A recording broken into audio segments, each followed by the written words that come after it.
toi et la terrasse.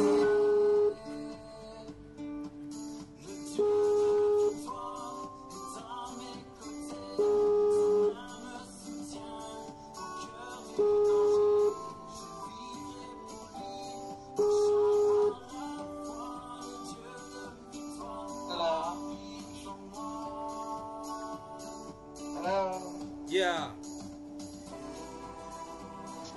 We are in the US. Hello. Good afternoon. Good afternoon. How you doing?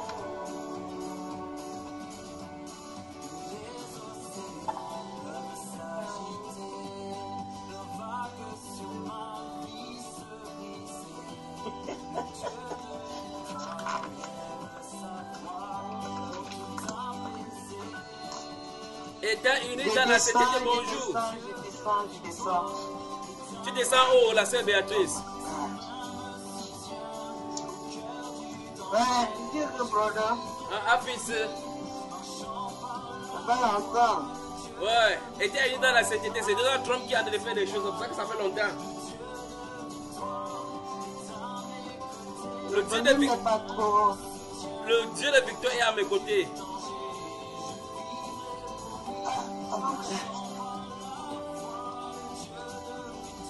Habite à moi.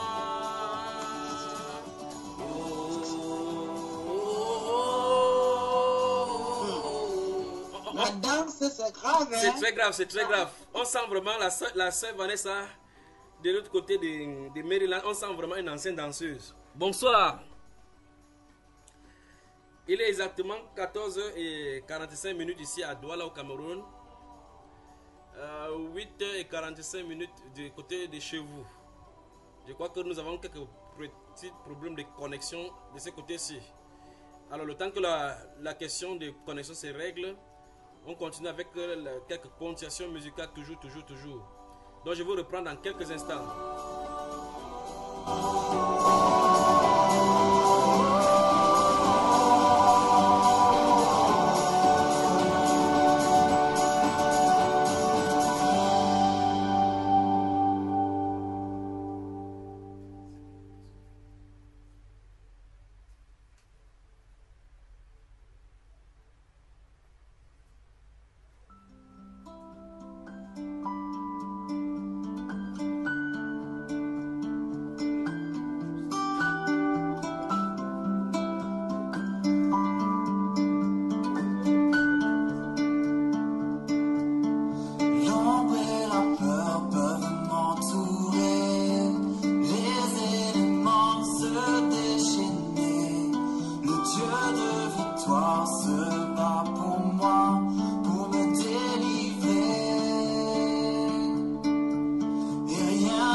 de la semaine, ma petite soeur meurt. J'ai fait le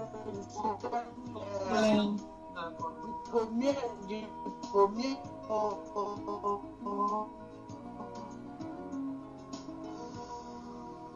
au 10. Le 11, j'ai ma cousine qui meurt. J'ai mon beau qui meurt.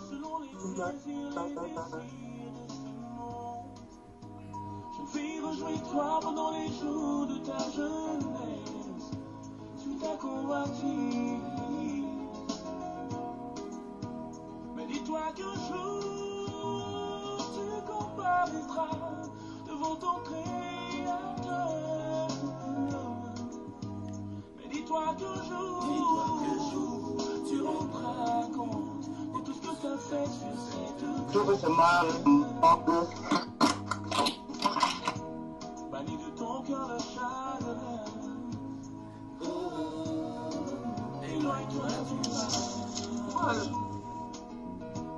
Souviens-toi de ton Créateur.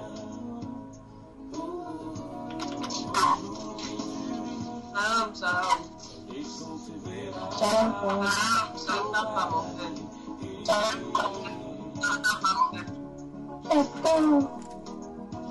Et qu'on se verra.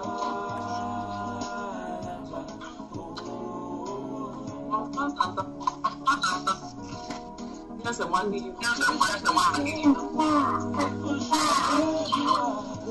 Recherche le pouvoir que les autres mais que te plus le jour tu partiras, au plus ce un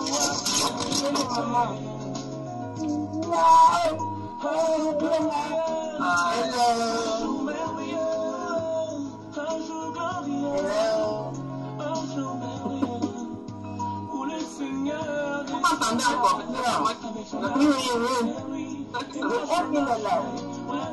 Bonjour.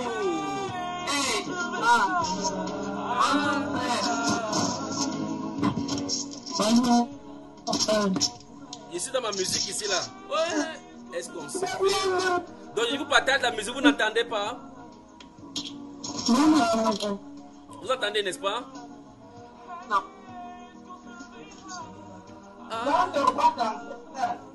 Ah, je danse seul.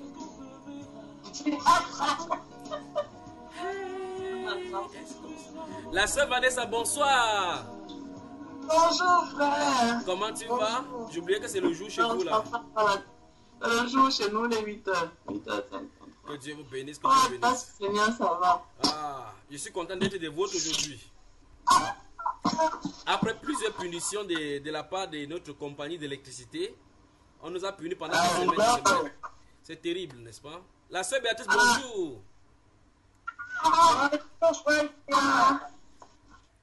Tu n'es pas au travail aujourd'hui? Je viens juste de rentrer là. Ah ben voilà, ça veut dire qu'on va bien travailler aujourd'hui, n'est-ce pas? N'est-ce pas? Mais tu n'as pas, chez toi, c'est pas bien éclairé. Tu n'as pas allumé la lumière. Tu parviens à voir la Bible? Anyway, pourquoi tu te mets dans la Bible? Je vais éclairer un peu là. Oui. Voilà, aujourd'hui on voit la célèbre sœur Béatrice. Elle dit qu'elle aime l'obscurité. Non. Comment la sœur Béatrice, elle ne peut pas aimer l'obscurité?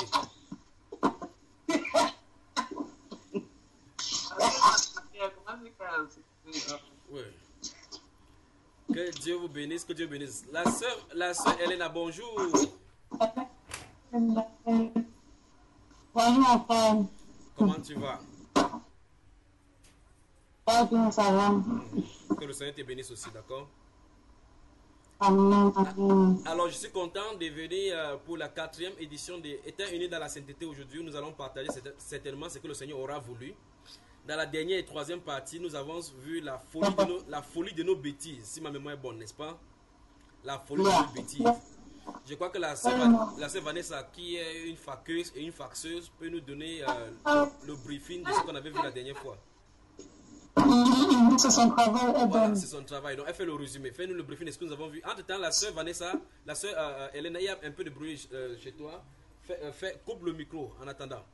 Alors, sœur Vanessa, on est à tes lèvres maintenant. Ah, c'est moi. Oui, fais-nous le bilan de ce que nous avons vu la dernière fois, la 3e partie des États unis dans la sainteté. la folie de nos bêtises. Ah. Je crois que pour te situer, nous avons vu le livre de Luc au chapitre 15 et nous avons vu la recherche, cet enfant qui avait fait le mauvais choix de prendre les biens de son papa, du vivant de son papa. Il a demandé qu'on lui donne sa part d'héritage afin qu'il parte se voter dans la boue. On a vu que c'est la première faute là-bas qu'il avait faite parce qu'il ne respectait pas le principe même de naissance, comme Dieu l'avait voulu. Et quand il est arrivé dans ces contrées-là, il a dilapidé ses biens. On a vu beaucoup de choses à y afférent. Qu'est-ce qu'on en dit maintenant? Résumé. En résumé, lors de nos folies, quand on commence à avoir envie de goûter au monde, en fait, Oui. le Seigneur nous laisse aller. Et puis, c'est quand on arrive et qu'on se perd dans nos fautes, en fait. Quand on se rend compte que de nos erreurs, Oui. on doit avoir le courage de revenir et de se repentir devant le Père. Oui. Parce que le Père est suffisamment bon pour nous pardonner nos fautes, de nous repentir et de prendre la décision de nous recommencer, Oui. de revenir au Père. Je crois que c'était à peu près ça. Oui. Donc, nos revenus de vraiment changer. Et que le Père, dans sa grande bonté, nous accueille toujours parce qu'il y a plus de joie pour un pécheur qui se répand. Oui. Donc, je crois qu'en gros, c'était ça. Grosso modo, C'est c'était quelque ça. chose que je dis. En gros, c'était ça. C'est quelque chose que la sœur va prendre le relais.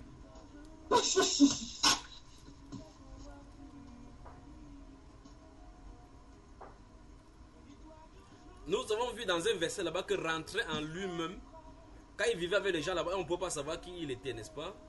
Quand il vivait dans cette contrée-là, il pouvait jouer, comme les femmes aiment seulement ce qui est bling bling. Le jour que le gars est foiré, tout le monde l'a abandonné au point où il allait travailler maintenant. Il travaille maintenant dans les entreprises de porc. Et maintenant, c'est la nourriture du porc qu'il mangeait. Après, la Bible déclare qu'il rentrait en lui-même.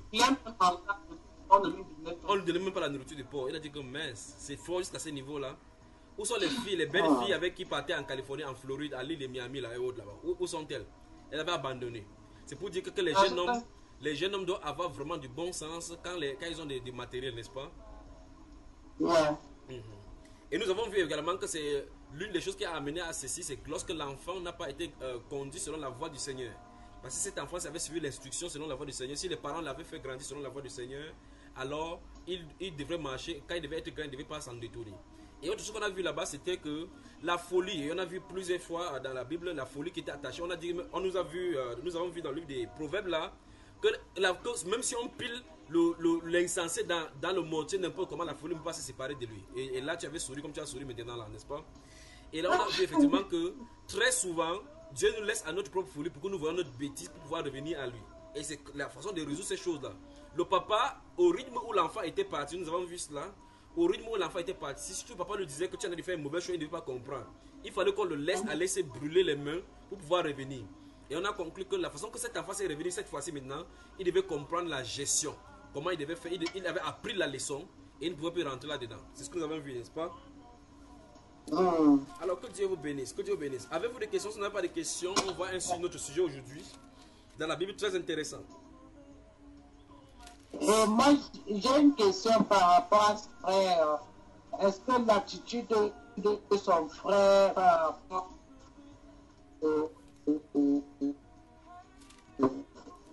je ne sais pas si ça lui rentre des champs, il pleure vraiment. Oui. Je crois qu'il avait droit de se plaindre.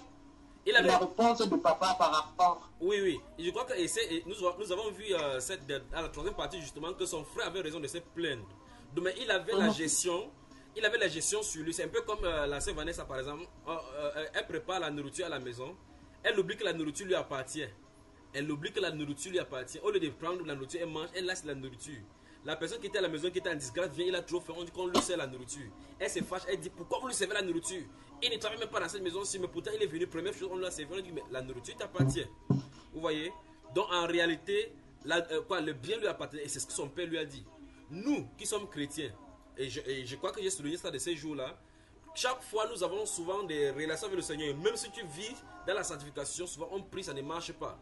Et pourtant, quelqu'un qui vivait dans la disgrâce vient et demande quelque chose à Dieu, ça marche.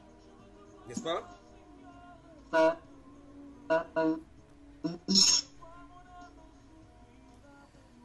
C'est ce qu'on a vu cette fois par rapport à cette réponse-là. Son père lui a dit que ça t'appartient, n'est-ce pas? Vous m'entendez? Is everything okay? Non. Ça va. Ça vient, ça part. Ça va pas. Comment ça va? Ça va pas. Parce qu'on n'a pas entendu. Ça s'est arrêté quand j'étais sur l'exemple de Vanessa qui prépare un tiens, ne mange pas. J'espère que ce n'est pas la cyclone Katrina qui a laissé diriger sur les réseaux comme ça. Ah, non.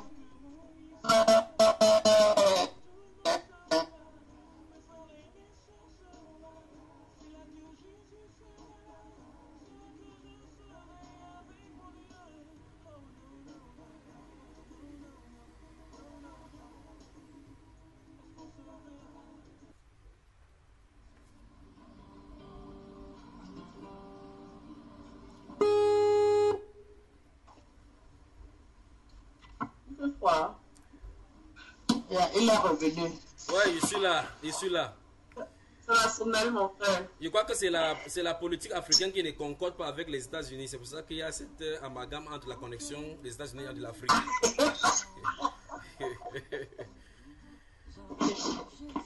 Que le Seigneur vous bénisse. Donc nous étions arrivés au niveau de la question de notre sœur Béatrice qui parlait qui se tenait de la réaction des frères. Je crois que la connexion est fluide maintenant, n'est-ce pas? Là, ma chère Vanessa, bonjour encore. Bonjour mon frère. Tu t'es bien réveillée. Tu n'as pas fait de cauchemar des ovnis aujourd'hui, non? Non, il n'y a pas eu d'ovnis. Parce qu'aux États-Unis, il y a trop de cauchemars des ovnis et des extraterrestres. Il n'y a pas eu d'ovnis. Et ma soeur Béatrice, toi aussi tu as bien dormi, pas de combat, parce que la dernière fois tu as fait combat, tu es dans la deuxième partie. Oh my God, trop de combat, trop. C'est l'araignée géante qui s'est collée sur mon omoplate ici dans le photo. Oui. C'est très grave. Mais tu n'as pas invoqué le nom du Seigneur Jésus? Toujours, frère, toujours. Voilà. C'est ça. Que le Seigneur te bénisse. Mais la sœur, oui, la sœur Elena, sa connexion. Elle est partie allumer l'ordinateur. Ok, c'est bien, c'est mieux qu'elle soit sur l'ordinateur parce que son téléphone, ça dérange. Donc, nous avons vu...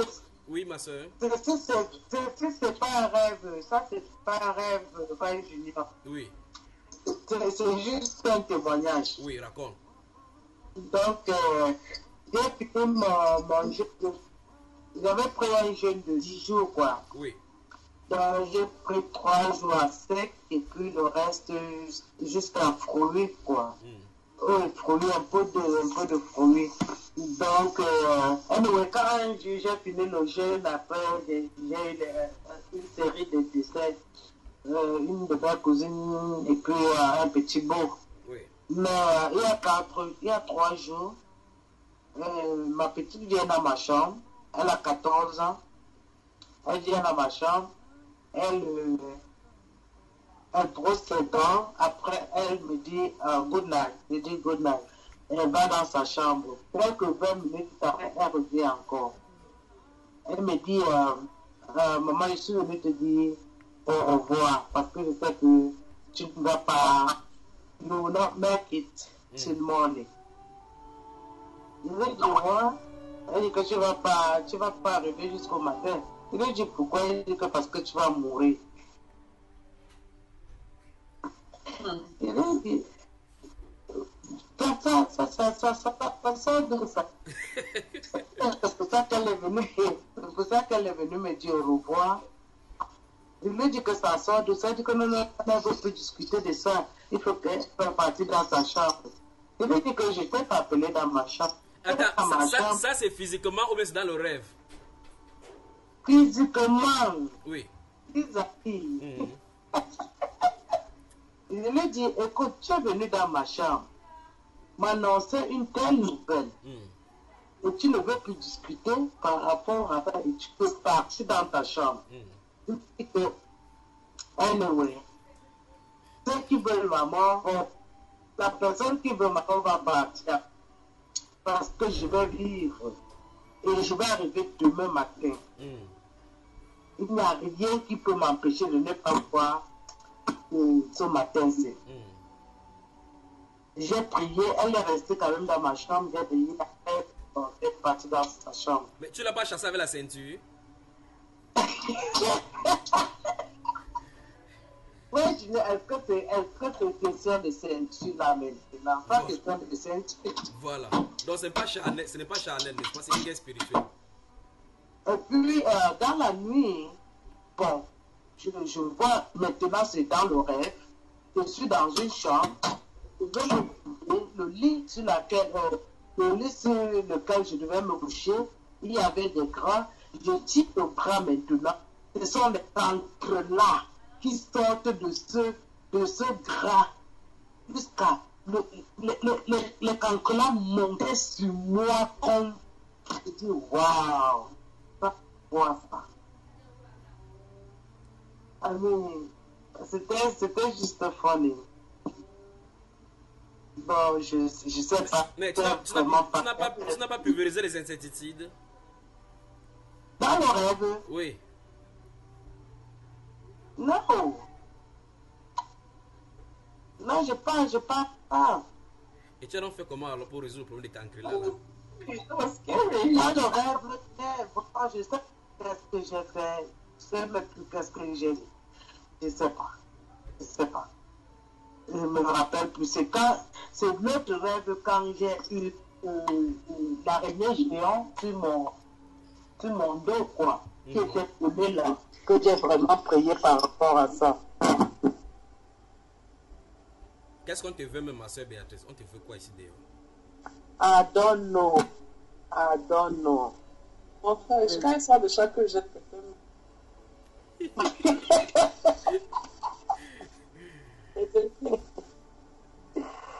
J'ai même peur de faire le jeune frère. Pourquoi? J'ai fait un jeûne de 21 jours. J'ai fini le jeûne et le lendemain, ma petite soeur meurt. Donc tu fais ton jeûne, tu seulement les gens quoi?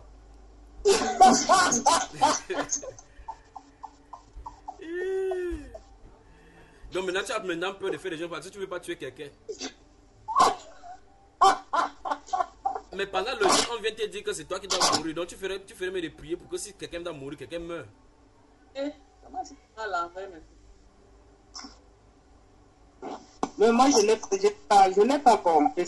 Franchement, je n'ai pas compris.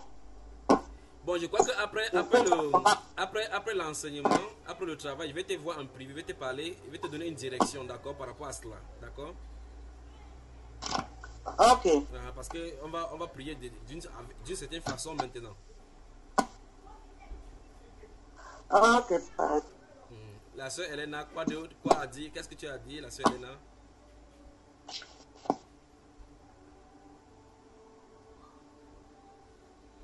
Ouvre ton micro. Il dit, depuis je n'ai pas arrivé, mais curieusement, j'ai rêvé ça bien qu'on distribuait les cadeaux de Noël jusqu'à donner ma part. Où ta part quand tu as donné, ma soeur? Et ça, on a donné après, je ne sais pas, il y a un truc bizarre qui est ensemble pour me payer par avec. Et je ne poursuivais pas mon cadeau, je n'ai pas vu. Père Noël par terre, hein? Il m'a arraché, il y a quelqu'un qui m'a donné un cadeau, le truc est venu arracher, il est parti avec. Que Dieu vous bénisse vraiment là-bas aux États-Unis. La sœur Vanessa, tu fais quoi upside down, la sœur Vanessa? Elle fait l'acrobatie. Mais tourne ta tablette alors. Non, c'est l'ordinateur, c'est pas ce que j'ai appris, ça s'est renversé. Il y a une informaticienne là, je fais comment pour revenir à la... Bon, de toute façon, puisque c'est ton image qui est renversée, c'est pas toi, tu ne dois pas quand même tomber, d'accord? La raison de vie. Je le clavier quelque part là, ça s'est renversé. Après encore le clavier, c'est la flèche d'en bas là. Quelle flèche? Les quatre. Je crois que tu appuies. Appuie un peu contrôle, tu appuies la flèche qui va en bas, la flèche qui regarde en bas là quoi. Oh non. En tout cas, j'entends. Alors la sœur, quelqu'un a-t-il des questions comme ça? On travaille maintenant. On peut travailler, et tu as une de la sainteté. Il y a une question quand même qui m'a légèrement perturbé, frère. Oui. Jacques 5, verset 19. Quand il dit mes frères, si quelqu'un parmi vous s'est égaré loin de la vérité et qu'a l'autre dit Amen. Oui. J'aimerais savoir, il parle des frères, donc ceux qui sont déjà scellés par l'esprit. Et si c'est ça, en fait, est-ce que quelqu'un qui a l'esprit peut encore s'égarer loin de la vérité alors que c'est l'esprit qui conduit dans toute la vérité? Bonne question, bonne question, bonne question. Maintenant, vous êtes calme, ça vous est posé pour qu'on puisse examiner ça, n'est-ce pas? Ah, je suis à l'envers. Non. Ne t'inquiète pas, quand il va parler, ça ne sera pas en envers. D'accord? D'accord. Ouvre le livre de Galates chapitre 3. Galates chapitre 3. Galates chapitre 3. Galates, le chapitre 3. Oui, quel verset? Lis à partir du verset 1 jusqu'au verset 6. Jusqu'au verset 5. Oh Galates, dépourvu de sens, qui vous a fasciné? Vous, aux yeux de qui Jésus-Christ a été peint comme crucifié.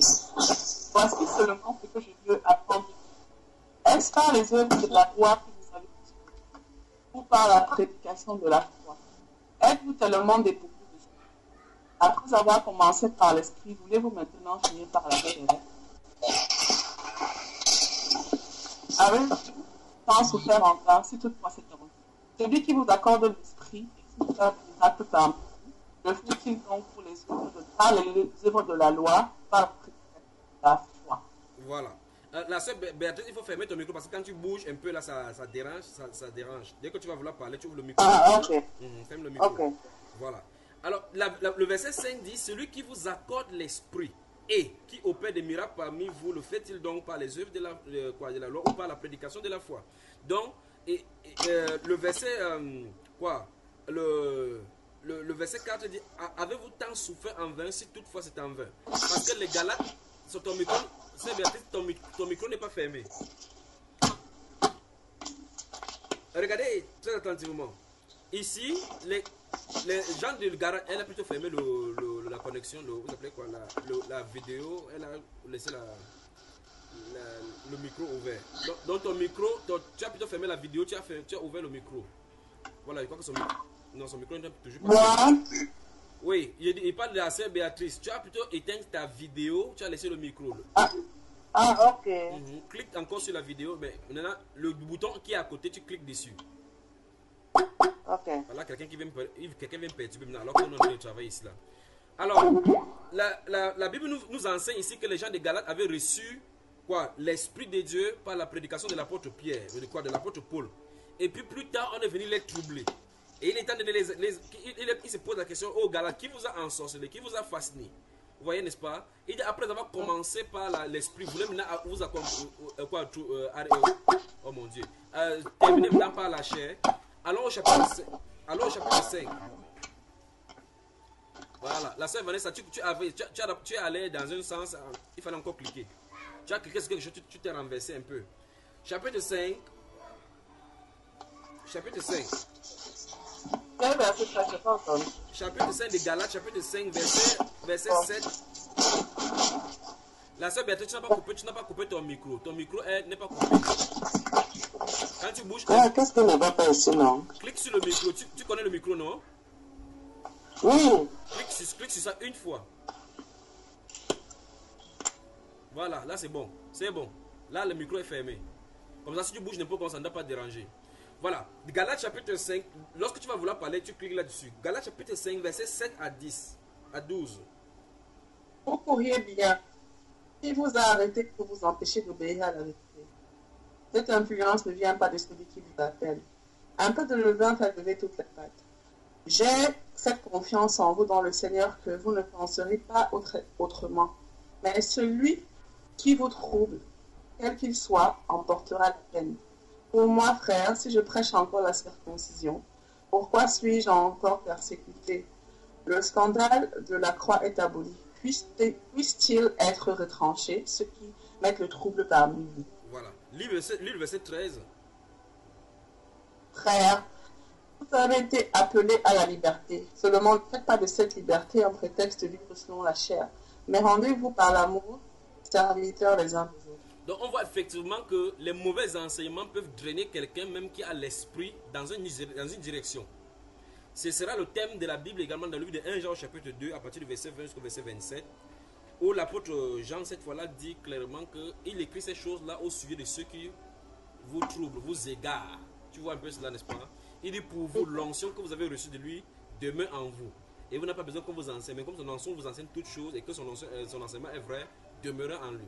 Et il dit clairement qu'il écrit là-bas au sujet de ceux qui égarent les gens. Allons au chapitre 2 pour voir chapitre 2 de Galates. Galates chapitre 2. Verset 11 à 15. Mais lorsque Céphas vint à Antioche, je lui résistais en face, parce qu'il était répréhensible. En effet, avant l'arrivée de quelques personnes de l'entourage de Jacques, il mangeait avec les païens. Et, quand elles furent venues, il les esquiva à l'écart par crainte des circonstances. Avec lui, les autres juifs usèrent aussi de dissimulation, en sorte que Barnabas même fut entraîné par leur profit. Voyant qu'il ne marchait pas droit selon la vérité de l'évangile, je dis à Céphas en présence de tous, c'est toi qui es juif, tu vis à la manière des païens et non à la manière des juifs. Pourquoi forces-tu les païens à judaïser? Vous avez entendu, n'est-ce pas? Qu'est-ce que tu peux en dire ici? Qu'est-ce qui résulte de cela, de la lecture? Il en résulte qu'il est possible que même quelqu'un qui a l'esprit peut s'égarer, s'éloigner pour entendre la vérité. Hébreu, le livre d'Hébreu, au chapitre 3. Hébreu chapitre 3.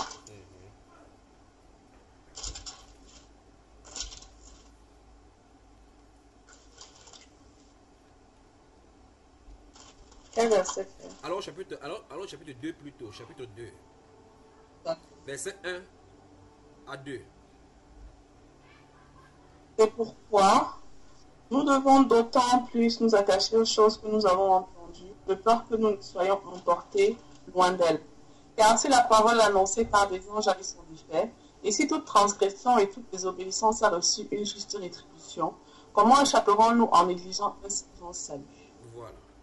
Vous voyez effectivement que c'est pour ça qu'on donne l'ordre à ceux qui ont reçu la vérité, qui ont reçu cela, de demeurer, n'est-ce pas? On doit demeurer ferme, attaché à cette parole-là qu'on a reçue, afin qu'on ne soit pas égaré loin d'elle. C'est ça qui a fait de tel enseigne que les Corinthiens, si vous lisez le livre des Corinthiens, vous allez voir effectivement qu'il y avait tellement la division là-bas, au point où on y a même la fornication. Quelqu'un qui avait le Saint-Esprit continue à vivre la fornication, une débauche, au point qu'on l'apôtre Paul le signifie, que ça ne se nomme même pas chez les païens. Vous voyez? Et là, vous voyez qu'au chapitre 3, il dit que ne savez pas que votre corps est le temple du Saint-Esprit. Vous avez reçu l'Esprit de Dieu qui habite en vous. Et vous ne vous appartenez pas. Il dit donc, glorifiez donc Dieu dans votre corps, dans votre esprit, qui appartient à Dieu. Courage. Courage, la sœur Vanessa a dit quoi que tu dois avoir le virus sur ton ordinateur. J'espère que les hackers n'ont pas encore pris ton ordinateur en otage. Bon, de toute façon, si Prince Levens m'envoie les enseignements de Bamba Ibala dedans. Ah, c'est tout ce que voilà. Alors, nous voyons effectivement que quelqu'un qui peut avoir l'esprit peut s'égarer loin de la vérité. Mais nous voyons effectivement que tôt ou tard, il va revenir à la voie de la vérité. Un peu comme cet homme-là de 1 Corinthiens chapitre 5, qui est couché avec la femme de son père, qui vivait avec la femme de son père, l'une des femmes de son père. Et par la suite, l'apôtre Paul a écrit pour réprimander ça, il est revenu en se repentant. Toute personne qui a l'Esprit de Dieu est corrigeable. C'est-à-dire, la façon de corriger, c'est le refaire revenir dans la voie de l'évangile. Et nous voyons un cas ici, l'apôtre Paul dit clairement que quand Céphas est venu, il a vu que son comportement était répréhensible. Parce qu'avant que les Juifs ne viennent, envoyé par Jacques, il mangeait avec les païens, mais quand il a vu que les Juifs sont venus, il a commencé à user de dissimulation. Et c'est cette dissimulation-là, voyant qu'il marchait dans l'hypocrisie, ça a entraîné même Barnabas. Et Barnabas était un apôtre. Il a entraîné Barnabas et les autres dans leur dissimulation. Vous lisez la Bible, vous allez voir que la dissimulation, l'hypocrisie, c'est un péché. Mais vous voyez effectivement qu'il a été conduit. Il dit, voyant qu'il ne marchait pas selon la vérité de l'évangile, alors il a conduit dans la vérité. L'apôtre Pierre s'est corrigé là-bas, n'est-ce pas? Donc, un exemple précis de Jacques chapitre 5, verset 19, c'est exactement ce que l'apôtre Paul a fait ici avec l'apôtre Pierre et les autres. C'est exactement ce qu'on a vu dans 1 Corinthiens chapitre 5, chapitre 5 justement. Et puis c'est exactement ce qu'on a vu dans le livre des Galates chapitre 3, où il revient, ces gens-là, il les ramène dans la vérité. Amen. Ça veut dire que ce n'est même pas seulement. Comment, ma soeur?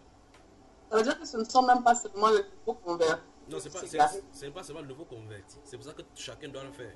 Or, nous voyons effectivement que quand on n'a pas la compréhension d'une certaine révélation, c'est pour ça que tu vois que à l'issue de ça, l'apôtre Pierre va lui donner un chapeau parce que Dans sa lettre, il va faire l'apologie de l'apôtre Paul pour lui dire que c'est la même chose qu'il écrit dans ses lettres dans lesquelles il y a des points difficiles à comprendre. Donc plusieurs personnes mal affermies tordent le sens. Vous voyez? Et donc, quand il a compris que la dimension que l'apôtre Paul avait de compréhension par rapport au plan de Dieu, il pouvait comprendre effectivement qu'on mange sur le païen sans être inquiété. Amen. Si vous le permettez, s'il n'y a plus de questions, je vais entrer qu'on voit un sujet, un bref sujet. J'espère que sur Bamba Eba, vous avez suivi les enseignements, les premiers enseignements de la France également. La connexion, la connexion de la sœur Elena ne fonctionne pas, ou c'est comment? Ou bien elle est seulement calée parce que ne bouge pas de. Je suis le premier enseignement, comment vivre ça dans un enseignement. Oui. Oui. On te voit. Oui, là maintenant on te voit. C'est bon. C'était fini. On commence. La sœur Béatrice, on peut commencer maintenant. Si tu n'as pas de questions. Si tu n'as pas mis ton écouteur parce que tu as du mal à nous écouter, tu tends l'oreille là.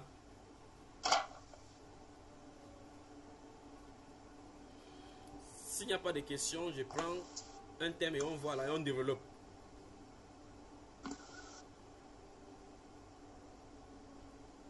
Il y a la soeur, je crois que c'est la soeur Hélène qui posait la question de savoir est-ce qu'on peut avoir l'esprit et plus... La soeur Vanessa, je crois. Ah oui, on dit répondre. Oui, ma soeur. On t'écoute. Je crois qu'elle n'a pas de retour, son volume ne doit pas être haut. Ma soeur Béatrice, on t'entend. Oui, je crois que la soeur elle a parlé tout à l'heure avec toi que est-ce qu'on peut avoir l'esprit saint et continuer. Je ne sais pas si tu peux reprendre ta question, la soeur Elena. Peut-être moi, la soeur Vanessa, mais justement... La soeur Vanessa ou Elena? La question, il a répondu. Tu n'as pas écouté? Non, j'ai dit mon micro était vraiment bas. Ah, d'accord. Donc, je vais répondre pour toi. Donc, il a répondu selon la Bible, selon les Écritures. D'abord la question, répète d'abord la question pour qu'elle saisisse la question d'abord. La question était de savoir si est-ce que un frère, donc quelqu'un qui a déjà été scellé de l'Esprit Saint, peut encore s'égarer pour un temps de la vérité, alors que c'est l'Esprit qui conduit dans toute la vérité.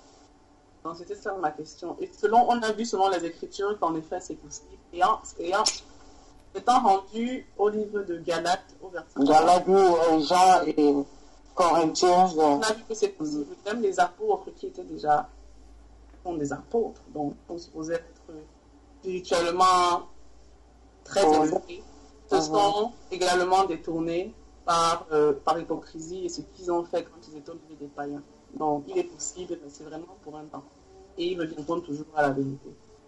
Ah ouais, c'est ce que je crois que c'est ce que je t'ai répondu tout à l'heure, quoi. En disant que l'esprit n'aime pas le désordre, quoi. Quand le désordre, il se détourne de toi. Il te tourne le dos jusqu'à ce que tu te repentes. Mais à ce moment-là, est-ce que l'esprit justement se détourne? Il tourne son dos, quoi. En tout cas, je ne sais pas si frère Junior peut dire mieux, quoi. Je crois qu'il tourne son dos. Il se tourne justement le dos, quoi. Peut-être que comme l'apôtre Paul le disait dans Ephésiens 4, il ne va attrister. Bon, je ne sais pas si l'esprit se détourner, mais je pense qu'il sera attristé, comme il est attristé par le Saint-Esprit qui est en vous, par lequel vous avez été scellés. Donc je pense que ça va plus attrister. Mais je me disais que même si c'est possible, je pensais que c'était seulement réservé aux nouveaux convertis. Comme l'apôtre Paul dit à Timothée qu'il faut que ce soit des nouveaux convertis. Il ne faut pas que les anciens soient des nouveaux convertis. Moi, je dirais que peut-être parce que les nouveaux convertis, comme les Corinthiens, eux, ils étaient nouveaux convertis. C'est peut-être pour ça qu'ils se sont vraiment détournés de la vérité à un moment donné. C'est pour ça que quand l'apôtre Paul a envoyé l'épître pour les corriger, à la deuxième épître, on voit effectivement comment est-ce qu'il les félicite. Parce qu'ils ont reçu maintenant le bon enseignement qui les a remis sur le bon chemin de la vie. Donc moi, je pensais que même si c'était possible, ça allait seulement les nouveaux convertis. Et le frère nous a conduit dans les Écritures en nous montrant que même les apôtres, donc ils sont des adultes adultes spirituels peuvent aussi se détourner de la vérité, mais pour un temps. Bon, c'est ça qui m'a édifié. Et c'est vraiment ça qui me perturbait. Donc, je rends grâce au Seigneur qui a répondu à cette question. Je vais... Mais je ne peux pas faire de ça un motif de m'égarer de la vérité, non. Je ne vais pas faire de ça un motif de m'égarer de la vérité, mais on va savoir. C'est ce que je voulais dire là, que tu vas profiter pour toi. Non, ce n'est pas ça. C'est parce que ça m'a quand même perturbé. Parce que pour moi, c'était que... En fait, on est sorti avec le livre d'Hébreux qui nous a dit clairement comment faire pour ne pas s'égarer là de long de la vérité. Oui. Il dit que la solution c'est retenir ferme, demeurer ferme dans ce que nous avons entendu, de peur de nous égarer loin d'elle. Quand vous vous égarez loin de la vérité de l'évangile, vous allez commencer à vous éloigner de l'évangile. C'est vrai, c'est vrai. Voilà. Si vous lisez la Bible, vous allez remarquer quand le prophète Jean-Baptiste avait été arrêté et mis en prison, il va envoyer ses disciples dire quelque chose au Seigneur Jésus. Vous vous souvenez de cet épisode-là? Qu'est-ce qu'il a dit au Seigneur Jésus? Qu'est-ce qu'il a envoyé dire au Seigneur Jésus? Est-ce que c'est vraiment le sauveur ou il doit encore prendre le sauveur? Quand vous lisez ça, vous pensez quoi de sa parole? C'est normal qu'il dise des choses comme ça. Hein? Non, étant lui, non, le prophète qui est venu annoncer. Bon, qui a baptisé le Seigneur Jésus? C'est Jean-Baptiste. Jean-Baptiste. Et quand il a baptisé, qu'est-ce qu'il a dit? Il a dit qu'il n'est pas digne de nous. Il y a quelqu'un qui est digne de nous. Ouvrez Jean chapitre 2. Jean le chapitre 2.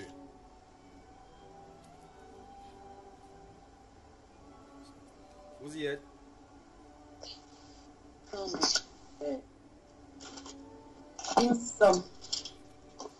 Jean le chapitre 2. Regardez le verset 25. Ou bien, prenez à partir du verset... comment on va prendre? À partir du verset 19. À partir du verset 19 jusqu'au verset 33. 19 à 34. Donc, retenons le verset. Oh non. Non, là c'est au chapitre 1 des Jean. Chapitre 1. Verset 19. Ma Bible est tellement écrite au point où je ne vois même plus ce qui est écrit là-dedans. Verset 19 à 34. Allons-y. Voici le témoignage de Jean. Lorsque les Juifs envoyèrent de Jérusalem des sacrificateurs et des Lévites pour lui demander, toi, qui es-tu? Il déclara et sans restriction. Il affirma qu'il n'était pas le Christ. Et ils lui demandèrent, quoi donc? Es-tu Élie? Et il dit, je ne le suis point. Es-tu le prophète? Et il répondit, non. Ils lui dirent alors, qui es-tu? Afin que nous donnions une réponse à ceux qui nous ont envoyés. Que dis-tu de toi-même? Moi, dit-il, je suis la voix de celui qui crie dans le désert. Aplanissez le chemin du Seigneur, comme a dit Ésaïe, le prophète. Ceux qui avaient été envoyés étaient des pharisiens. Ils lui posèrent encore cette question. Pourquoi donc baptises-tu si tu n'es pas le Christ, ni Élie, ni le prophète? Jean leur répondit, moi je baptise d'eau, mais au milieu de vous, il y a quelqu'un que vous ne connaissez pas, qui vient après moi. Je ne suis pas digne de délier la courroie de ses souliers.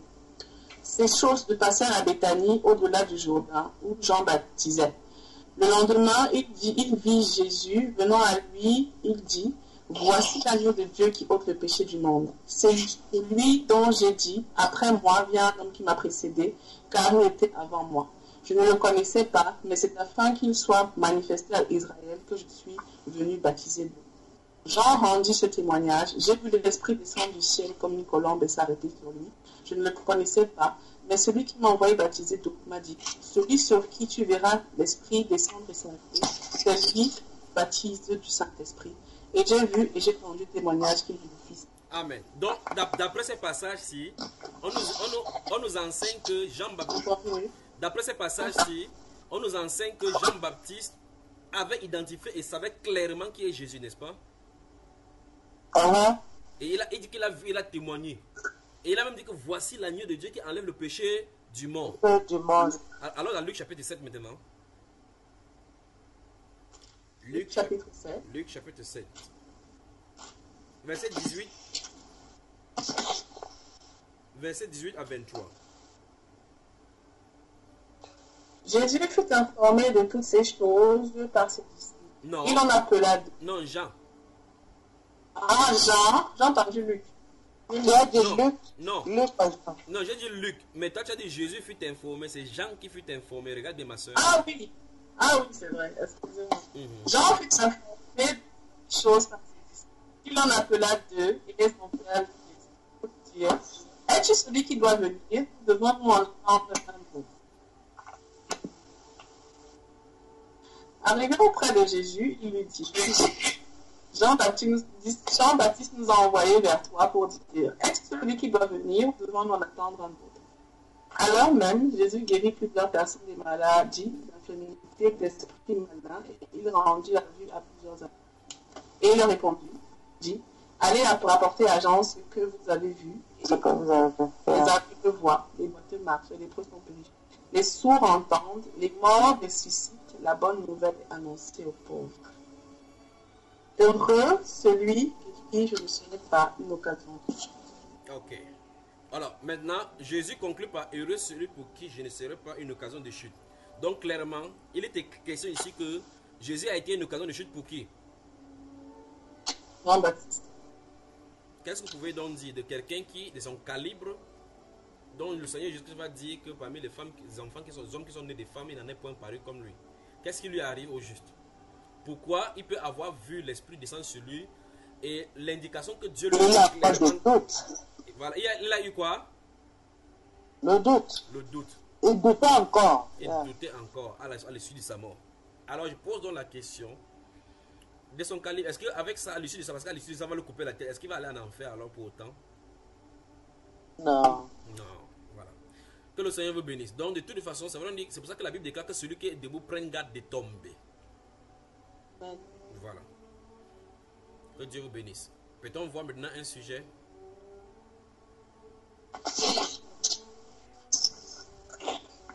Vous voulez qu'on voie un sujet ou vous avez encore des questions? Si vous avez des questions, on essaie d'éclaircir ces questions avant d'avancer.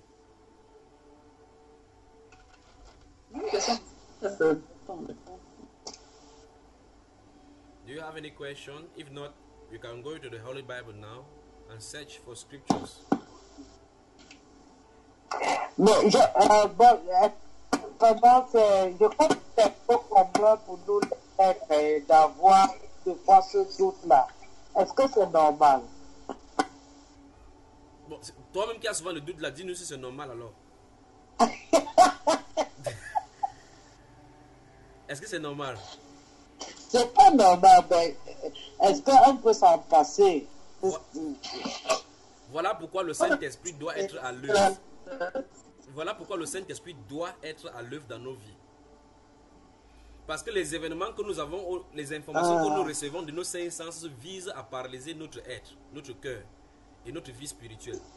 Mais le Saint-Esprit vient pour faire fonctionner l'homme intérieur, que lui ne regarde pas sur les choses extérieures, les choses palpables, les choses des cinq sens. L'homme intérieur fonctionne avec l'Esprit de Dieu.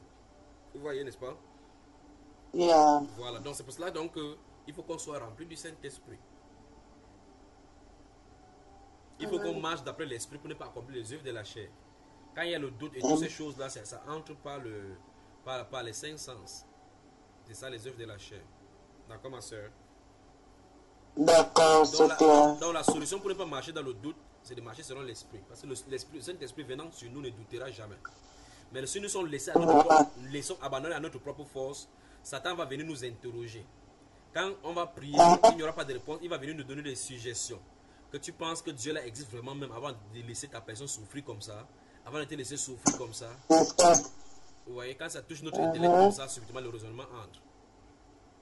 D'accord? Voilà, on peut avancer. Oui, ça, Julien. Amos chapitre 4.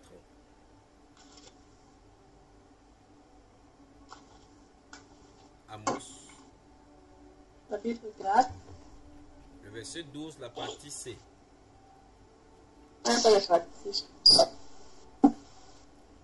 C'est pourquoi je traiterai de la même manière. Et puisque je te traiterai de la même manière, prépare-toi en tant que Dieu au Israël. Allons-y, ma soeur. verset 14, c'est...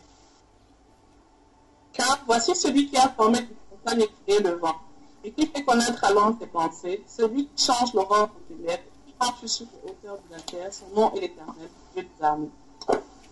Et puis il dit... Écoutez, quel est le verset 14 chez moi? Écoutez cette parole, cette complainte que je prononce sur vos maisons d'Israël. Elle est tombée, elle ne se répondra pas la vierge d'Israël. Elle est couchée par terre, ne lui parlez. Non, là tu es au chapitre 5 déjà. Il est d'abord dit Amos chapitre 4, à la partie 12c de verset 12. 12c. La partie C. Ce que j'ai lu là, c'est quoi je te traiterai. Là c'est la partie A. Non, il n'y a pas les parties chez moi, c'est pas parti. Ça commence par prépare. Prépare-toi à la rencontre de ton Dieu, ô Israël. Voilà, ça c'est la partie Car, A. car voici celui qui a formé les montagnes et qui est le vent. Ça c'est au verset 13 déjà, n'est-ce pas? Oui. Dans le verset 12, la partie C du verset 12 dit prépare-toi à la rencontre de ton Dieu, ô Israël. Donc j'aimerais qu'on voie ce sujet aujourd'hui, une génération méchante. Comment la sœur Hélène a fait déjà comme ça? Tu donnes le sujet, elle fait juste parce qu'elle tord la bouche comme ça. Vous ne voulez pas qu'on voie cela? Ouais. En plus, regardons. Je vais lire à partir du verset, chapitre 14 maintenant, à partir du verset 1, d'accord? Suivez très attentivement dans votre Bible. Ah, chapitre 14? Non, chapitre 4 de Amos, c'est même Amos. J'ai dit, je vais lire à partir du verset 1 cette fois-ci, avant qu'on arrive là-bas. Pour comprendre ce qui se passe, d'accord? Écoutez cette parole, génisse de Bazan, qui êtes sur la montagne de Samarie. Vous qui opprimez les misérables, qui écrasez les indigents, et qui dites à vos maris, apportez et buvons. Le Seigneur, l'Éternel, a juré par sa sainteté. Voici les jours viendront pour vous, où l'on vous enlèvera avec des crochets et votre postérité avec des hameçons. Vous sortirez par les brèches, chacune devant soi, et vous serez jetés dans la forteresse, dit l'Éternel. Verset 4. Allez à Bethel et péchez. Allez à l'église catholique, péchez davantage. Offrez vos sacrifices chaque matin et vos dîmes tous les 3 jours. Faites vos sacrifices d'action de grâce avec le levain. Proclamez, publiez vos offrandes volontaires, car c'est là ce que vous aimez, les chrétiens d'aujourd'hui, dit le Seigneur l'Éternel. Et moi, je vous ai envoyé la famine dans toutes vos villes, le manque de pain dans toutes vos demeures. Malgré cela, vous n'êtes pas revenus à moi, dit l'Éternel. Et moi, je vous ai refusé la pluie lorsqu'il y avait encore 3 mois jusqu'à la moisson. J'ai fait pleuvoir sur une ville et je n'ai pas fait pleuvoir sur une autre. Un champ a reçu la pluie et un autre qui ne l'a pas reçu s'est desséché. 2. 3 villes sont allées vers une autre pour boire de l'eau et elles n'ont point apaisé leur soif. Malgré cela, vous n'êtes pas revenus à moi, dit l'Éternel. Je vous ai frappé par la rouille et par la nielle. Vos nombreux jardins, vos vignes, vos figuiers et vos oliviers ont été dévorés par les sauterelles. Malgré cela, vous n'êtes pas revenus à moi, dit l'Éternel. J'ai envoyé parmi vous la peste comme en Égypte. J'ai tué vos jeunes gens par l'épée et laissé prendre vos chevaux. J'ai fait monter à vos narines l'infection de vos champs. Malgré cela, vous n'êtes pas revenus à moi, dit l'Éternel. Je vous ai bouleversé comme Sodome et Gomorrhe, que Dieu détruisit. Et vous avez été comme un tison arraché de l'incendie. Malgré cela, vous n'êtes pas revenus à moi, dit l'Éternel. C'est pourquoi je te traiterai de la même manière, Israël. Et puisque je te traiterai de la même manière, qu'est-ce qu'il faut faire donc? Il faut se préparer à la rencontre de ton Dieu, ô Israël. Amen. Amen. Dieu nous dit ici, comme on avait vu dans la première partie des États unis dans la sainteté, lorsque les catastrophes arrivent, qu'est-ce que ça annonce? Vous vous souvenez de cet enseignement-là? Quand les événements arrivent tout autour de nous, ça annonce la repentance. Et ici, l'une des choses que nous voyons ici, nous voyons effectivement comment Dieu dit clairement que les événements qui étaient tout autour d'Israël, qui les amenaient malheur, c'est lui qui était l'auteur. Il dit qu'il a fait tomber de la pluie ici, il n'a pas fait tomber ici, pour leur donner instruction. Le but qu'il cherchait là derrière, c'était pour qu'ils reviennent à Dieu. Il a frappé les jeunes hommes, tué de certaines personnes. Il a brûlé les vignes par la sécheresse d'un côté, alors que d'autres n'avaient pas l'eau. Il dit que jusque-là, malgré cela, chaque fois, gardez-vous à l'esprit ceci, malgré cela, on n'est pas revenu. Pourquoi? Il dit qu'il les a bouleversés comme la ville de Sodome et Gomorrhe, que l'Éternel détruisit. Jusque-là, ils ne sont pas revenus à lui. Il dit c'est pourquoi il va les traiter de la même manière Israël. Il dit c'est pourquoi Israël, prépare-toi à la rencontre de ton Dieu. Et donc là, nous prenons donc ce sujet, une génération perverse. Cette génération perverse, c'est cette génération que vous lisez dans le livre de Luc, Matthieu chapitre 12. Ils vont demander un miracle au Seigneur Jésus. Jésus va leur dire, une génération perverse demande quoi? Un miracle. Il ne lui sera donné que ces miracles de Jonas. Car de la même façon que Jonas passa 3 jours et 3 nuits dans le ventre de la terre, de la même façon, dans le gros poisson, de la même façon, le Fils de l'homme passera 3 jours et 3 nuits dans le ventre de la terre. Il dit, il appelle cette génération une génération perverse. Ils vont dire plus tard, je lui fais voir un miracle de ta part. Il dit qu'une génération adultère demande un miracle. Vous voyez ce qu'il en est avec notre génération. Notre génération est appelée génération perverse. Mais bien plus, à la fin de cette génération-ci, la Bible l'appelle la génération méchante. La méchanceté va s'accroître. Des dérèglements vont s'accroître. En fait, nous sommes en plein là-dedans. Ce n'est même pas quelque chose qu'on doit encore prophétiser. Parce qu'il a dit dans Luc chapitre 10, 17 que ce qui s'est passé du temps de Sodome et Gomorrhe vont se passer en ce moment-ci. N'est-ce pas que nous vivons au point où votre ex-président Obama a dû légaliser le LGBTGO, comment vous appelez cela?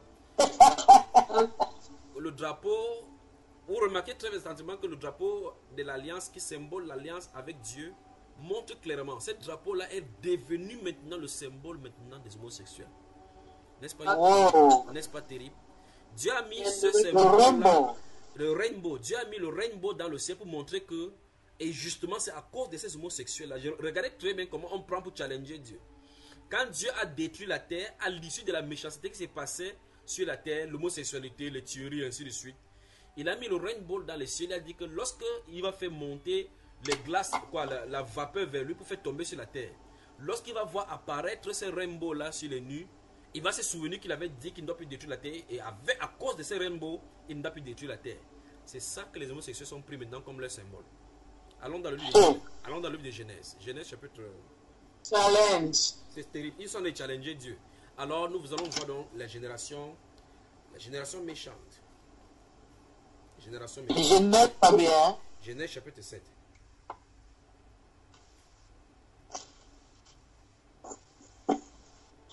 Vous y êtes. Oui. Genèse chapitre 7. Allons au chapitre 8 même déjà.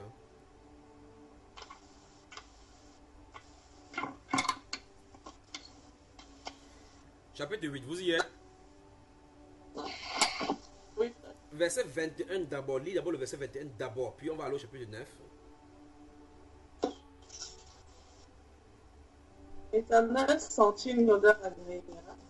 L'Éternel dit en son cœur, je ne maudirai plus la terre à cause de lui, parce que les pensées du cœur de l'homme sont mauvaises et sagesse. Je ne frapperai plus tout ce qui est vivant comme je. Donc Dieu a commencé à restaurer les choses parce que dès le départ, il avait dit à Adam que la terre sera maudite à cause de toi. Ici, il dit qu'il ne maudira plus la terre. Il dit qu'en fait, il ne doit plus faire comme ça parce que s'il continue comme ça, il va se mentir sur les gens parce que les pensées de notre cœur, c'est plus mauvais depuis la jeunesse. Maintenant, au chapitre 9, la sœur Béatrice, tu peux lire à partir du verset 8 jusqu'au verset 17. 8 à verset 17 du chapitre 9. 8 à 17. Enfin. Comme j'ai le col là, je vais essayer. Oui, essaye. Dieu parla encore à Noé et à son Dieu parla encore à Noé et à ses fils, avec lui en disant, voici j'établis mon alliance avec vous et à votre postérité. Après vous, avec tous les êtres, oui. Avec tous les êtres vivants qui sont avec vous, tant les oiseaux que les bêtes, les bétails et tous les animaux de la terre, pas avec tous ceux qui sont sortis de l'âge. soit avec tous les animaux de la terre. J'établis mon alliance avec vous. Aucune chair ne sera plus exterminée par les eaux du déluge. Il n'y en aura plus de déluge pour détruire la terre.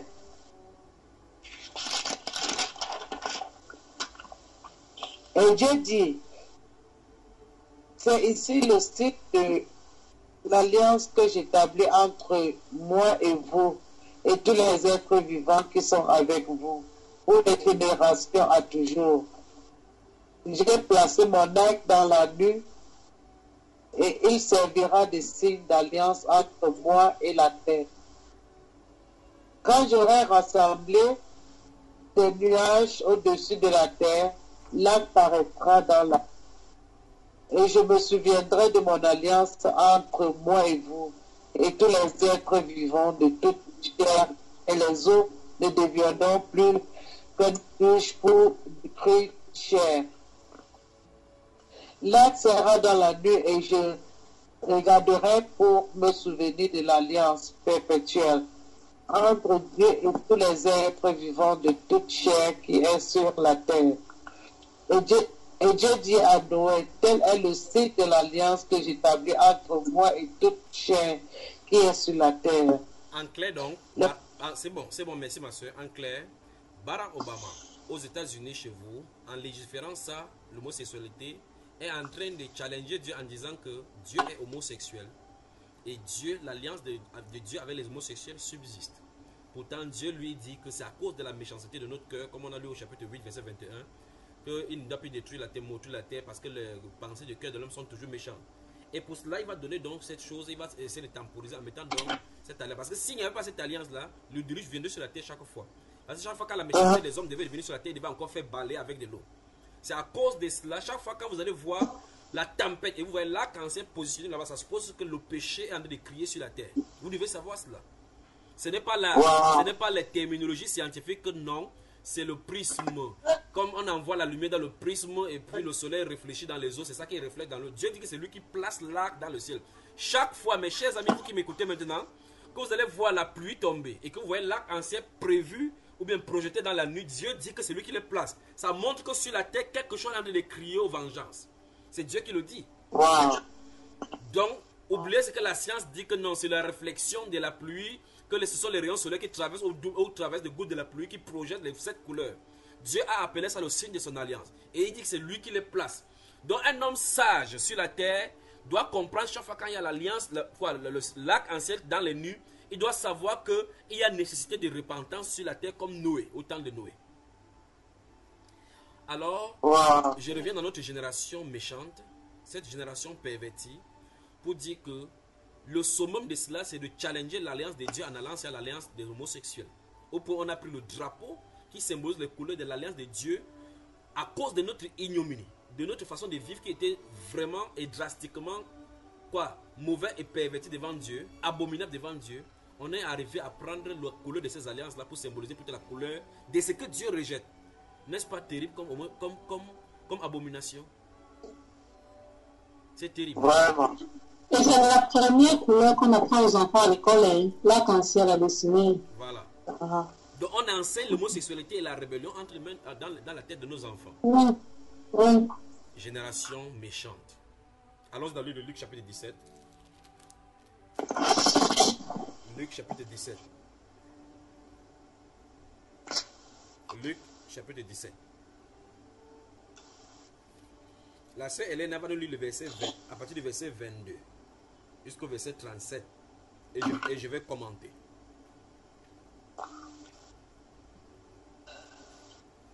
Vous convenez avec moi que nous sommes dans une génération mauvaise, n'est-ce pas? C'est Une génération pervertie. Mais qu'est-ce que Dieu nous invite ici? Gardez-vous à l'esprit de là où on a commencé. Dans le livre d'Amos au chapitre 4, verset 12c, il a dit que vous qui êtes Israël, quand il a frappé ici, frappé là, on ne s'est pas souvenu que c'est lui qui faisait, mais il a dit qu'on se prépare à la rencontre de notre Dieu. Donc au milieu de cette génération, la conclusion est donnée au début de l'enseignement. On doit se préparer au milieu de cette génération à la rencontre de notre Dieu. Vous avez saisi, n'est-ce pas? Et là, dans le développement pour savoir le pourquoi on doit se préparer. Parce que notre génération est une génération méchante, vraiment méchante. Et dès l'entrée, la sœur Elena, quand il y a le bruit, premier réflexe, ferme ton micro. Quand il y a le bruit, ferme ton micro en premier réflexe. Donc jusqu'à ce que ça se calme chez toi avant que tu ouvres le volet. Donc souvenez-vous de cela que dès le départ, on a vu dans Amos chapitre 4, verset 12, qu'on doit se préparer à la rencontre de notre Dieu. Parce qu'il y a des choses méchantes. Dieu a frappé tout autour de nous, comme il a dit dans ces Hébreux là. Et remarquez très attentivement que au milieu de ces frappes que Dieu fait tout autour, on a remarqué que Israël aimait plutôt la religion. Il dit qu'aller à Bethel péché, aller à Gilgal péché. Donc, les gens qui aimaient aller à l'église, aller ici, mais ils continuent à vivre dans le péché. Il dit qu'aller donner les offrandes, vos sacrifices d'action de grâce, allez fêter la fête des 31 et fêter les premiers, les jours de la traversée. Allez fêter, c'est ça que vous aimez. Allez faites, péchez bien. Vous aimez ça, non? Allez pécher, c'est ce que Dieu dit. Mais il dit quoi? Qu'il frappe cela pour attirer notre attention, que nous sommes en train de vivre dans l'iniquité. Il faut qu'on se prépare à la rencontre de notre Dieu parce que nous sommes dans une génération méchante. Allons-y, la sœur Elena, allons-y. Luc chapitre 17, verset 22 à 34. Et il dit aux disciples, des jours viendront où vous désirez voir un des jours du Fils de l'homme et vous ne le verrez point. On vous dira, il est ici, il est là. N'allez pas, ne courez pas après, car comme l'éclair reste répandu et brille d'une extrémité du ciel à l'autre, ainsi sera le Fils de l'homme en son jour. Mais il faut auparavant qu'il souffre beaucoup et qu'il soit rejeté par cette génération. Ce qui arrivera du temps de Noé arrivera de même au jour du Fils de l'homme. Les hommes mangeaient, buvaient, se mariaient leurs enfants jusqu'au jour où Noé entra dans l'âge, le déluge vint, et leur fit tous périr. Ce qui arriva au temps de Lot arrivera pareillement. Les hommes mangeaient, buvaient, achetaient, vendaient, plantaient, baptisaient. Mais le jour où Lot sortit de Sodome, la pluie de feu et de soufre tomba du ciel, et les fit tous périr. Il en sera de même le jour où le Fils de l'homme paraîtra. En ce jour-là, que celui qui sera sous le toit et qui aura des effets dans la maison ne descende pas pour le prendre. Et que celui qui sera dans le champ ne retourne pas non plus en arrière. Souvenez-vous de la femme de Lot. Celle qui chercha à sauver sa vie la perdra, et celui qui la perdra la retrouvera. Je vous le dis, en cette nuit-là, de deux personnes qui seront dans le même lit, l'une sera prise et l'autre laissée. De deux femmes qui mourront ensemble, l'une sera prise et l'autre laissée. De deux hommes qui seront dans le champ, l'un sera pris et l'autre laissé. Les disciples lui dirent, où sera Seigneur? Et il répondit, où sera le corps?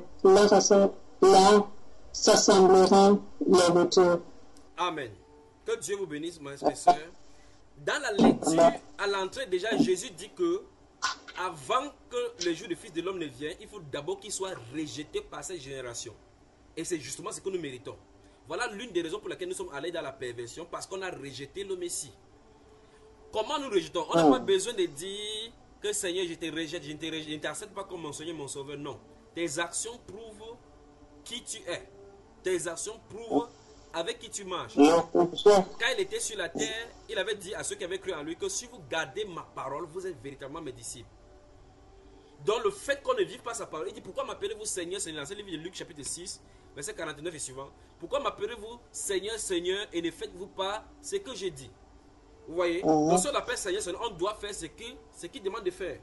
Ici, verset 24, verset 25, il dit, mais il faut auparavant qu'il souffre beaucoup et qu'il soit rejeté par cette génération. Donc la génération pervertie, la génération méchante, c'est cette génération qui a reçu le Messie en son sein et l'a rejeté. C'est grave. Parce qu'au temps de l'autre, donc tu vas faire similitude ici, tous ces prophètes-là annonçaient les jours glorieux, ces jours du Messie. Et en leur jour, ils ont rejeté les messagers de leur jour. Maintenant, à la fin des temps, le messager par excellence qui est venu, il dit notre génération va le rejeter. Et par conséquent, on sera le summum, notre génération sera le summum des perversions. Regardez bien ce qu'il dit ici, verset 26, 1. Ce qui arriva du temps de Noé arrivera de même au jour. Regardez bien, le jour c'est au pluriel. Au jour du Fils de l'homme. Vous avez vu cela? Puis dit, les hommes mangeaient, buvaient, se mariaient les enfants jusqu'au jour où Noé entra dans l'âge. Le déluge vint, les fils tout périrent. Puis il ajoute encore, ce qui arriva du temps de l'autre arrivera pareillement. Puis cite, les hommes mangeaient, buvaient, achetaient, vendaient, plantaient, bâtissaient. Donc en clair, les hommes avaient des projets terrestres. Les projets, et ils avaient seulement leurs pensées terrestres. Ils faisaient des projets sur les choses de la terre. Mais ne connaissaient pas l'agenda de Dieu en ce temps-là, pendant qu'ils faisaient leurs projets. Puisque quelqu'un va programmer le mariage. Il programmait comment il va acheter le terrain. Il programmait comment il va bâtir la maison, sans s'occuper de se préparer des choses imminentes qui arrivaient au-dessus d'eux. Ils ne savaient pas qu'il y avait un autre projet. L'agenda de Dieu au-dessus de leur tête. Qu'est-ce qu'on dit ici? On dit, les hommes mangeaient, verset 28 encore, les hommes mangeaient, buvaient, achetaient, vendaient, plantaient, bâtissaient. Mais le jour où l'autre sortit de Sodome, une pluie de feu et de soufre tomba du ciel et les fit tous périr. Qu'est-ce que la Bible veut nous faire comprendre? Parallèlement, pendant qu'il y avait la méchanceté sur la terre, durant ces moments-là, comme c'est normal au milieu des hommes que les hommes font des projets et au-delà, font des projets de l'avenir et ainsi de suite, des projets de réussite, projets de construction, je vais aller à l'université d'Harvard, je vais être un grand de ce monde-ci. La Bible déclare, et la Bible nous enseigne dans le livre de Genèse au chapitre 18 et 19, qu'il y avait des messagers à cette période-là au milieu d'eux pour commander des sorties. Commander des sorties. Ils étaient au milieu de ces moments-là où il y avait cette génération perverse, des gens étaient là pour crier que Dieu va bientôt détruire ces lieux. Dieu va bientôt détruire ces lieux. Sortez d'ici, préparez-vous à la rencontre de votre Dieu. Cette génération qui a été jugée devant Dieu et rejetée. Sortez du milieu de vous les justes. Sortez indemnes du milieu, sinon les pluies de feu vont tomber sur vous. Donc pendant que d'autres vivaient dans leur iniquité avec l'alliance de perversité, de l'homosexualité, pendant que d'autres personnes faisaient le projet de bâtir, de se marier, oh, je vais me marier avec toi. On a payé les banques, le mariage d'une fille avec une autre fille, d'un homme avec son animal. On faisait des news behind news là-bas. Si elle publiait cette vidéo-là, pendant ce temps-là, il y avait quelqu'un de l'autre côté qui criait au Seigneur, délivre-moi de cette iniquité. La Bible déclare dans le livre de Pierre que l'autre qui était injuste tourmentait journellement son âme par des choses criminelles qu'il voyait et entendait. Son âme était tourmentée. Parallèlement, en cette même période-là, se trouvait en leur milieu le messager envoyé de Dieu pour dire, sors d'ici, vous tous qui êtes justes, prépare-toi à la rencontre de ton Dieu. Jésus donc dit que ces mêmes événements vont se répéter avant qu'il ne fasse sur la place, qu'il ne fasse son entrée dans le monde. C'est-à-dire quoi? À cet instant-ci où le monde est perverti, au point où on a élevé le drapeau de Dieu, qui est le signe du fait que l'iniquité veut faire que Dieu frappe la terre et qu'il ne frappe pas, là, le signe de l'alliance, là en ciel. En ce même période-là, se trouvent des messagers en ce milieu pour dire, État uni, prépare-toi à la rencontre de ton Dieu. Peuple de la terre, préparez-vous à la rencontre de votre Dieu. Dieu va bientôt faire sa surface, faire entrer dans ce monde-ci par des manifestations. Il faut qu'on se prépare à la rencontre de notre Dieu.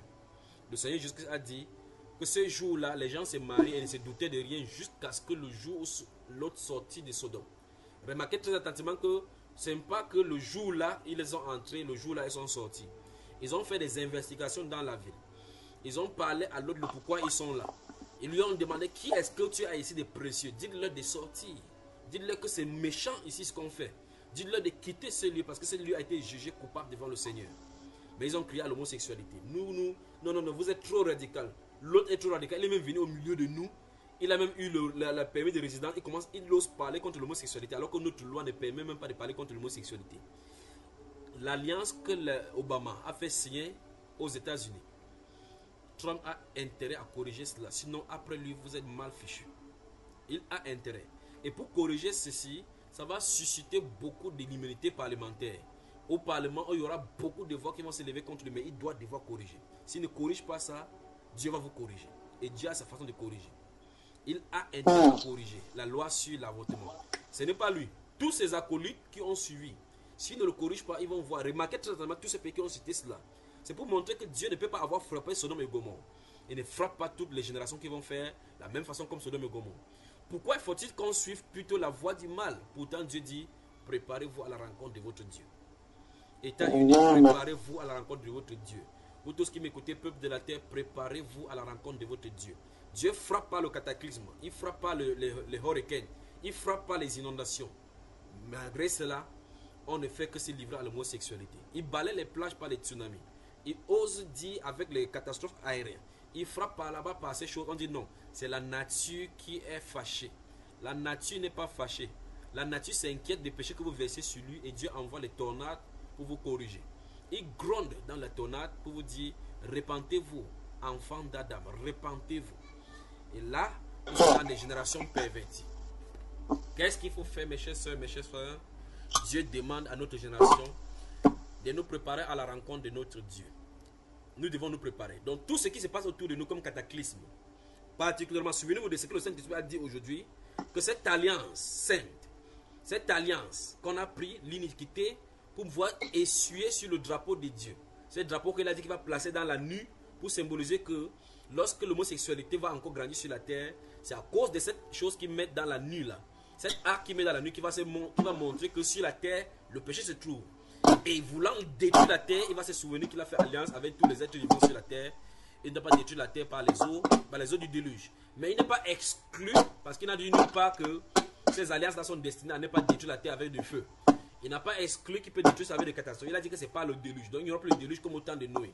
Mais il peut frapper par les inondations. Mais il n'y aura plus de déluge.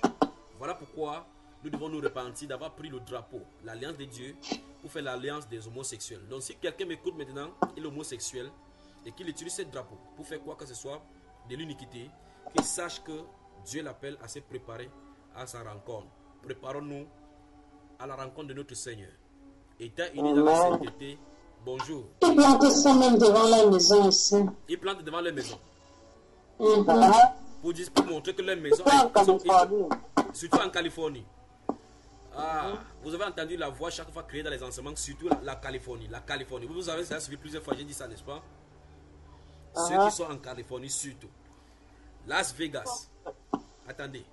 San Francisco. Il y a un peu de feu là-bas. Le feu en train de dépasser là-bas. Voilà, San Francisco. Attendez, ça arrive. Alors mes chers soeurs, mes chers frères, vous qui m'écoutez, Dieu veut qu'on se prépare en sa rencontre. Au milieu de cette perversité, au milieu de cette génération méchante, quelle doit être notre attitude? Nous devons prier davantage, soupirer devant le Seigneur, lui demander pardon comme Daniel le fit en son temps, en demandant des excuses parce que nous ne sommes pas exemptés de cette méchanceté.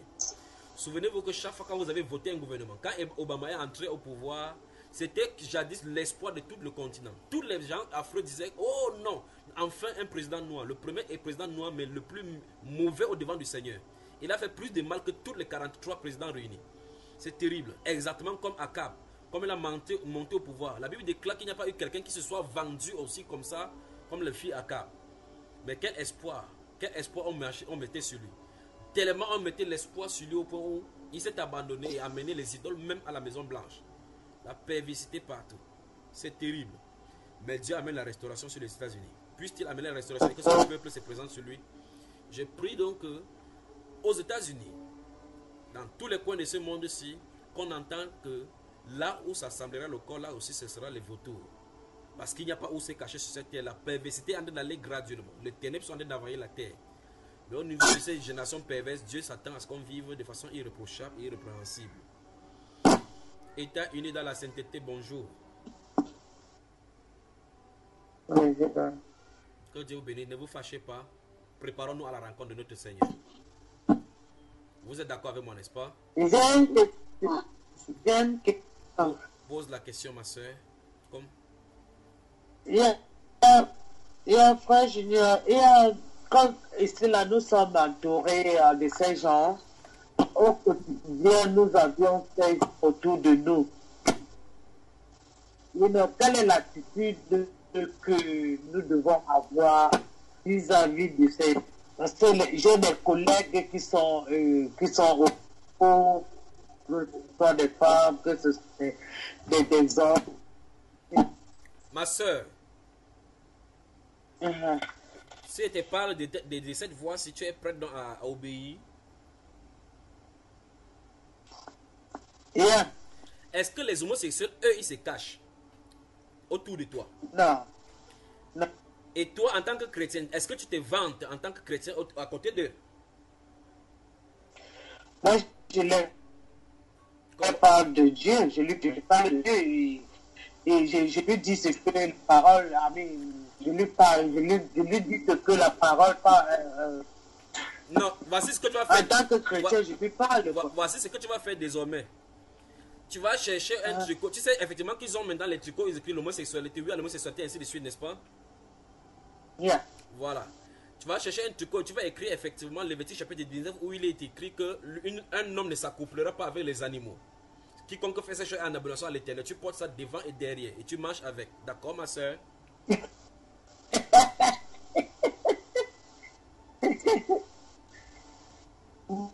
Moi, je parle plus, quoi. Je parle plus. Non, cette fois-ci, ils ne parlent pas. Comme eux-mêmes, ils ne parlent pas, ils ne marchent pas, ils parlent de l'homosexualité. Ils portent plutôt les insignes pour programmer, pour te promoter la homosexualité. Fais de même maintenant pour le royaume. D'accord? Il faut faire cela. Et à ton lieu de service, tu mets Romains chapitre 1, verset 18 à 22. Tu écris ça là-bas en gros caractère. D'accord? Et puis de l'autre côté encore, tu mets 1 Corinthiens chapitre 6, verset 9. Ça va faire quoi, ma soeur? C'est pas trop dans nos lois ici là. Mais ce que moi je dis, bon, comme j'interact avec, je lui parle plus, quoi. Je lui dis, on ne challenge pas Dieu parce qu'il dit que moi je suis comme ça, je ne peux pas changer et tout. Je lui dis qu'on ne challenge pas Dieu. Donc, qu'ils s'attendent que Dieu tourne sa situation around. J'essaie de parler. Si cette femme-là n'avait pas été têtue dans le bus en refusant de céder sa place à un blanc, la ségrégation raciale devait continuer aux États-Unis aujourd'hui. Il a fallu qu'elle tienne tête, qu'elle ne quitte pas cette place-là pour que cette rébellion-là quitte et prenne effet. N'est-ce pas, ma soeur? Fais ton tricot avec le Seigneur. Parce que c'est comme ça que les homosexuels ont commencé à défiler jusqu'à ce qu'ils soient arrivés maintenant à apprendre la loi. Fais maintenant le tricot au point où même on va te gifler pour dire que tu passes ça à qui? Tu dis ça à qui? Mais que ça serve de témoignage et que ça serve dans leur esprit. Écris cela sur un tricot. Fais un tricot comme ça, un t-shirt où tu vas écrire devant et derrière. Quand tu seras dans le bus, par devant on sera en train de lire, par derrière on sera en train de lire. Tu comprends un peu? Tu as dit que si ça sort de cette bouche, tu feras, n'est-ce pas?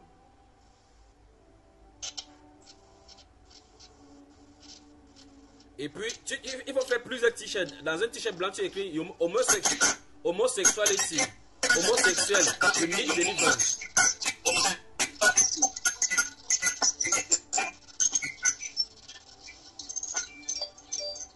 Tu écris dans un autre domaine que vous, les homosexuels, vous avez besoin de délivrance. Jésus-Christ vous aime. Tu écris ça devant et derrière.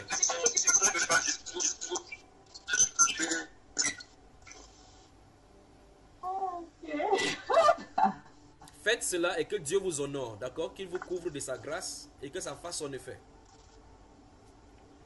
État uni dans la sainteté. Ne dis pas aimer comme ça pour ne pas faire.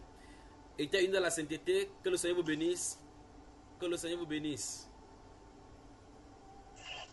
Amen. Bonne soirée. Ça a fini avec nous. Exactement.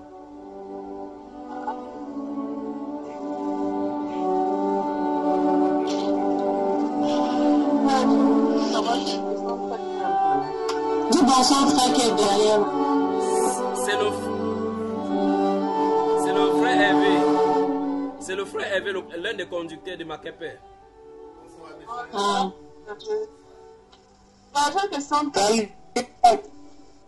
Donc il faut qu'il prie avec lui, n'est-ce pas? Vous permettez que je prie avec lui? Oui, tu vas prier, c'est pour ça qu'il est là. Mais je dis que j'ai une question très simple. Oui, pose la question très simple et te donne une réponse très simple rapidement. Oui.